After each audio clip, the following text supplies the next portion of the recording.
Sensibiliser et faire réfléchir les enfants à la notion d'égalité garçon-fille, tel est le but d'Au cœur des mots.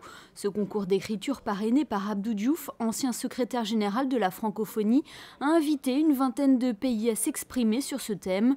Plus de 400 élèves se sont donc mis à l'écriture d'une histoire, de leur histoire, avec leurs propres mots. Lancé en 2012, le lauréat de ce concours a été dévoilé l'an dernier. Le jury, composé entre autres de la réalisatrice Marjane Satrapi, de la journaliste Michel Cotta ou encore de Patrick Poivre d'Arvor, a décidé de récompenser des écoliers du Sénégal.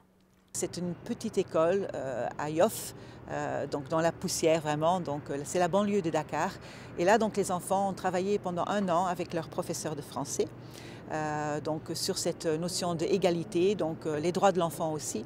Et donc ils ont écrit une belle histoire, une histoire d'un village qui en fait tombe dans le malheur parce que les filles ne peuvent pas aller à l'école.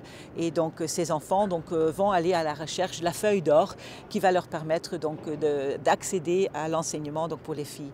Et l'aventure n'est pas finie pour ces enfants sénégalais puisque leur conte, La Feuille d'Or, va être adapté en court-métrage.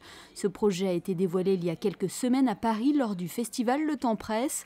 Pour financer cette belle histoire, l'association Femmes Leaders Mondiales Monaco a fait appel au crowdfunding et plus précisément au site ouloulé.com.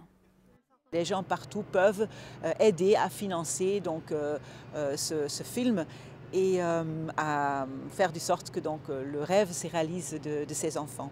Donc on peut faire des dons, donc ça peut aller de 10 € à 5 000, même à plus, et en fonction de ce qu'on donne, à partir de 10 €, 20 €, 30 € et tout, vous avez des contreparties. Et ces contreparties, c'est en fait, ça peut être des livres, mais ça peut être même une projection privée, avec le producteur, etc. Donc c'est vrai que les enfants sont extrêmement excités parce qu'en fait, ils étaient écrivains au départ. Leur nom d'ailleurs figure dans le livre, comme les noms de tous les enfants, 422 enfants quand même qui ont participé. Et cette fois-ci, ceux qui ont gagné, ils vont pouvoir devenir acteurs de leur histoire et donc porter leur parole plus loin que uniquement par un livre, mais par l'image. Si tout se passe bien, La Feuille d'Or sera présentée en ouverture du prochain festival Le Temps Presse à la fin de l'année. En attendant sa sortie, sachez que tous les contes écrits à l'occasion du concours sont à retrouver dans cet ouvrage Au cœur des mots aux éditions Cherche Midi.